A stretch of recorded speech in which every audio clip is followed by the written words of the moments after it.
This is KGW News at noon. Welcome to KGW News at noon. I'm Christine Pitawanich. We begin with a major milestone for the pandemic in Oregon. There are now more than 10,000 known cases of COVID-19 statewide. Oregon reported 301 of those infections just yesterday. That marks 4 days in a row of at least 300 new cases per day. Oregon also reported 2 more deaths on Sunday, bringing its statewide total to 215. And in Clark County, health officials there are looking into an outbreak at a Vancouver bar. So far, 18 cases have been linked to Orchard's Tap Bar and Grill. 4 employees and 14 customers have tested positive for coronavirus, and it's believed more people could be at risk. The bar has since closed its doors, and health officials are asking anyone who is at Orchard's Tap between June 19th and June 25th to get tested and also quarantine at home for 14 days from their last day of exposure. If you go inside a public place in Oregon or Washington, you've got to have a face mask. It's required. Until now, business owners were basically left to enforce that policy on their own. But starting tomorrow, Washington is really cracking down on businesses that don't enforce it. Businesses statewide could be fined or even shut down if they let customers in without a mask. Governor Jay Inslee made the call last week after Washington set a record for new daily cases. There are exceptions to the face mask order. Kids under 5 and people with certain medical conditions are exempt. And nationally, many states are seeing alarmingly exponential growth in coronavirus cases. For example, in Florida, it took almost 4 months to hit 100,000 cases, then less than 2 weeks to reach 200,000. Hospitals across the country are hoping they don't see yet another holiday spike after this past 4th of July weekend. Sam Brock has the latest from Miami. Coronavirus concerns not enough to keep everyone home this holiday weekend. Myrtle Beach brimming with visitors. Fire Island in New York lit up with people.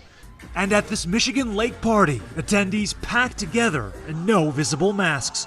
For many Americans, this 4th of July felt a little foreign with shuttered shores and scaled back fireworks. So it is disappointing, but it is understandable. But even those safety steps couldn't stop a furious COVID surge this weekend. Florida, South Carolina, and Texas among the states notching new daily records, with almost 35 states seeing a rise in coronavirus cases.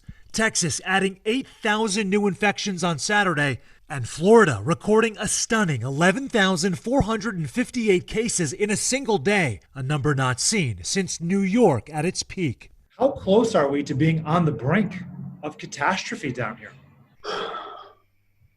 I'd say we're pretty close. Jackson Health in Miami just saw its COVID patients jump 52% in 1 week.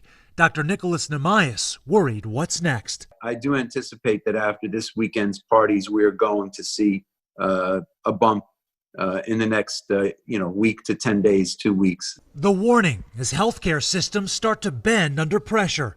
COVID hospitalizations in LA County are up 32% in 2 weeks, with deaths approaching 3,500. Behind each one of those numbers is a name, a face, a life. America's Independence Day holiday dampened by a deepening crisis. In some states like Florida, the fatalities so far have not caught up to the ballooning number of cases. A doctor here, the president of all medical staff at Jackson Health in Miami, told me that maybe because of better treatment, more testing as well, but that there's a lag between infections and serious illness, and that is raising concern this morning. In Miami, Sam Brock, NBC News. Those numbers just floor you. Well, some scientists are now pushing the World Health Organization to acknowledge that the virus is airborne. 239 scientists from 32 different countries have published an open letter to the World Health Organization, urging that the agency acknowledge that the virus spreads airborne more easily than previously thought. Many are hoping that would encourage more people to wear masks. Some leaders, like New Jersey's governor, want to see a nationwide mask mandate.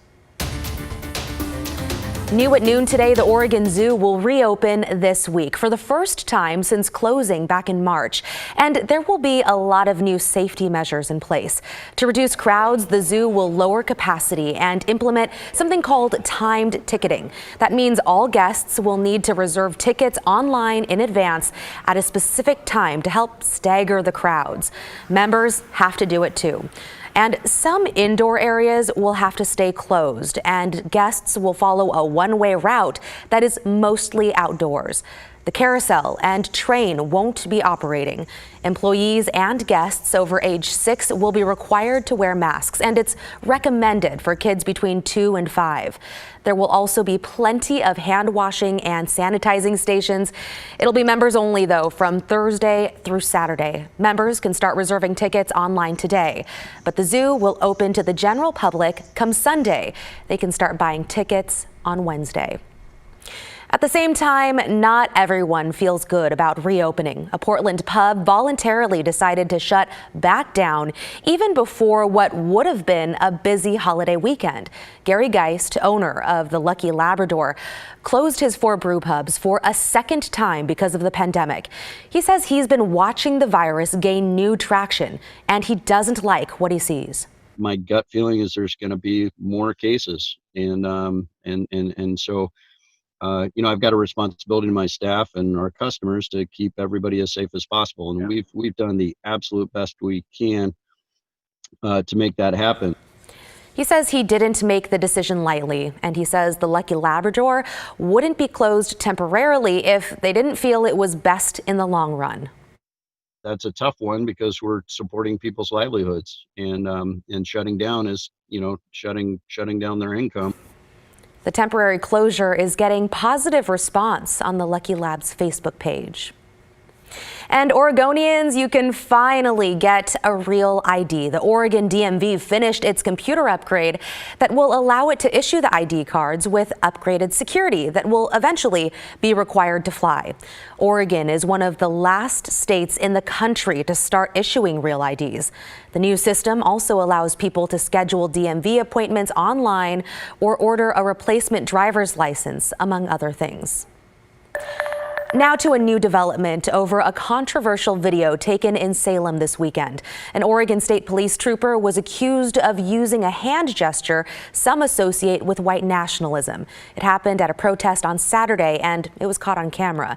This is video we've been seeing on social media. You can see the officer walk up to a counter-protester, make the gesture, which many, including the Anti-Defamation League, say can be attributed to support of white supremacy.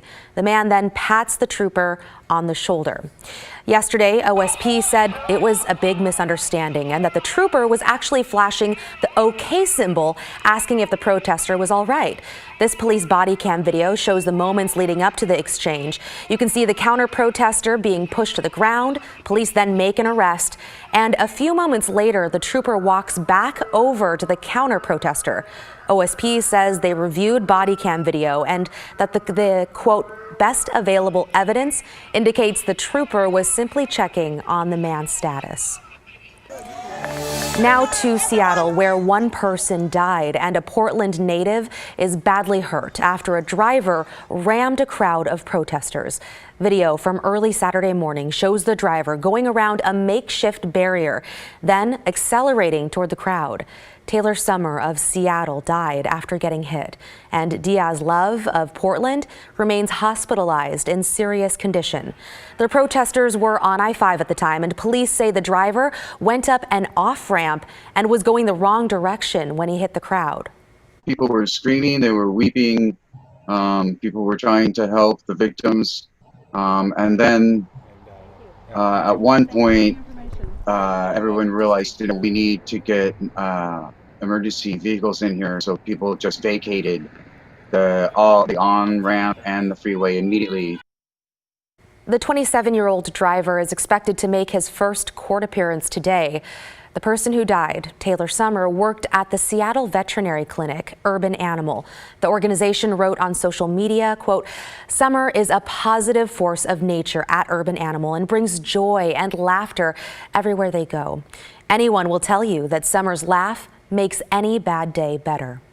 Meanwhile, a GoFundMe has been set up for Diaz Love here in Portland. It's already raised more than $58,000 to help pay for medical expenses. Over to the Oregon coast now. In Lincoln City, police arrested 7 people on the 4th of July after investigators say the group taunted a black family, yelling racial slurs and using Nazi salutes.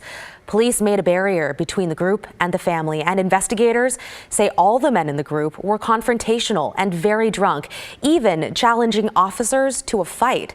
They were also setting off illegal fireworks. All 7 of the men are from Clark County. They were charged with disorderly conduct in the 2nd degree, along with harassment and other crimes.